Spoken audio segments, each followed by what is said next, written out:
So I'm just mixing up right here kind of this darker reddish value so that I can do my linear design.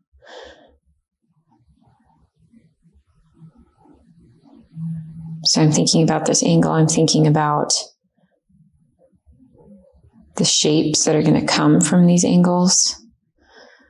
Looking for variety, making sure things don't line up too much.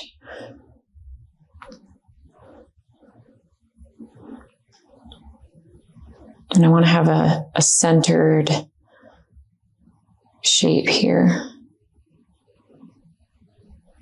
And I'm looking for variety in that, with that cast shadow coming down.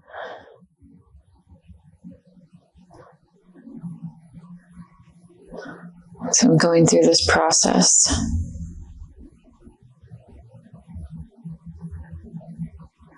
And I'm just doing these lines up here to indicate things that are going to happen.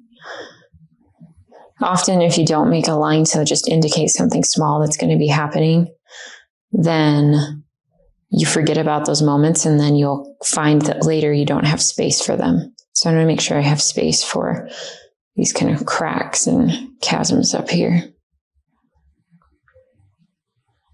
I want that angle different than the angle of my cast shadow. It's slightly similar, but still there's a bit of variation in there.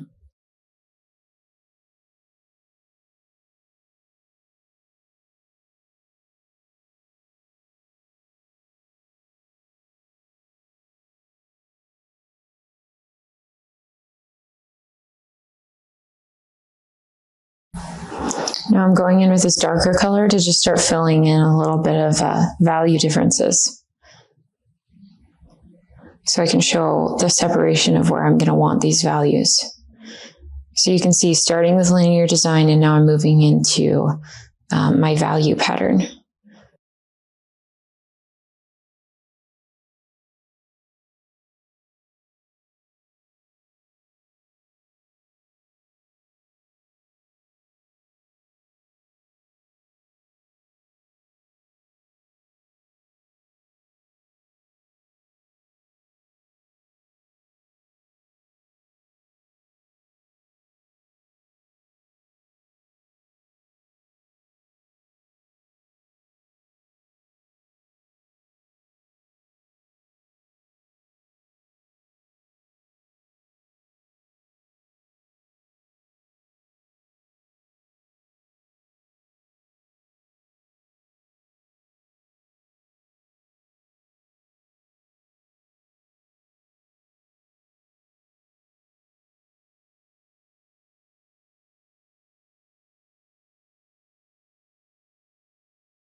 Now I'm just filling in with these colors here, these brighter colors.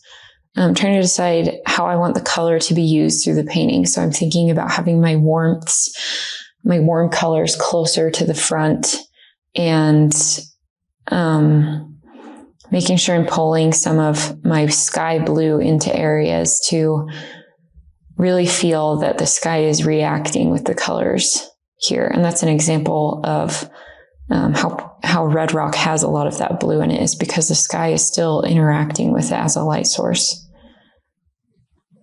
So I'm thinking about my value relationships. So as I'm filling this in, I've got my paint that I've mixed sorted by value. And then I have to think, I've got my red rock that's pulling down. And then as it goes into shadow, it's creating that darker red underneath. But in the light areas, I'm going to need to make sure that that relationship stands correctly.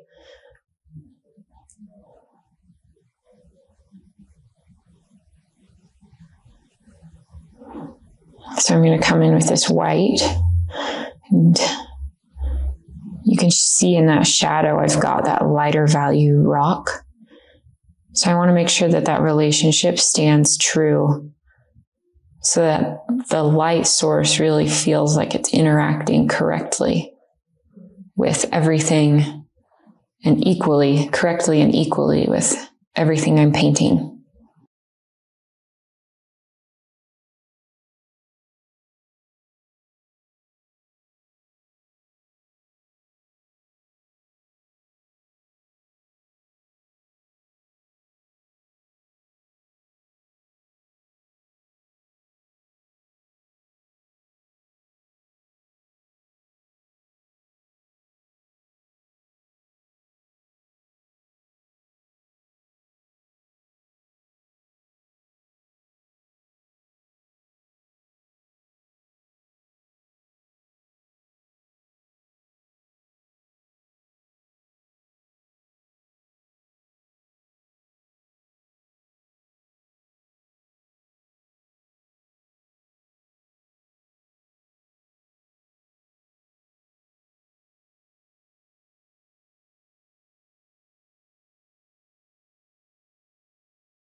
So pay attention right here. I'm starting to get into these finer details on this section of rock, thinking about the lights and darks.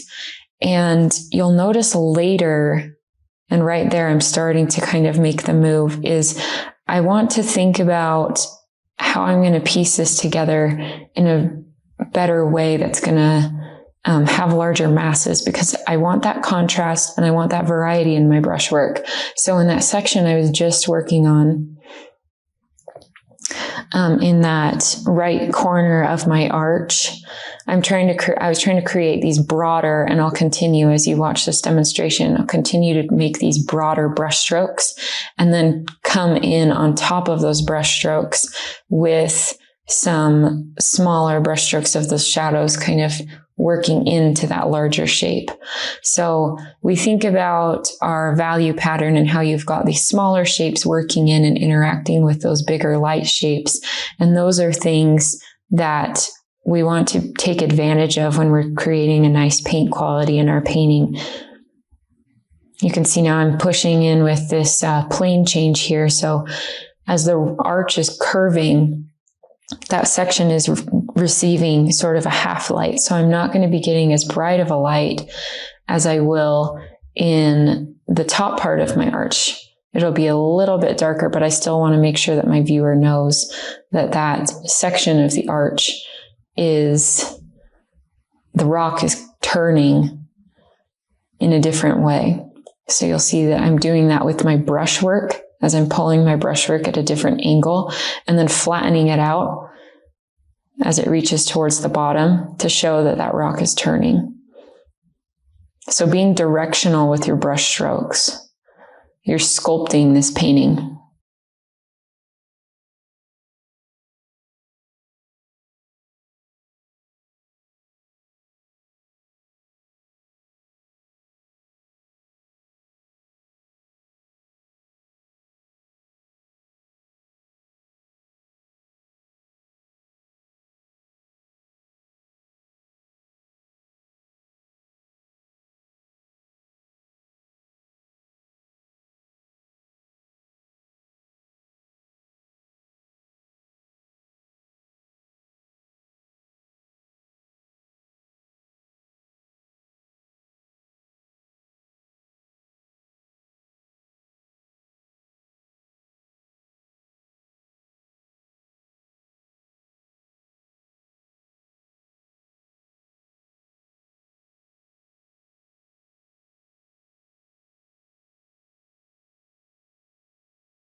So I'm going to come in and start doing some of these really large masses now. Pulling a little bit of color variety. But I want a large mass of paint that I can work with and pull in some smaller shapes to create interest.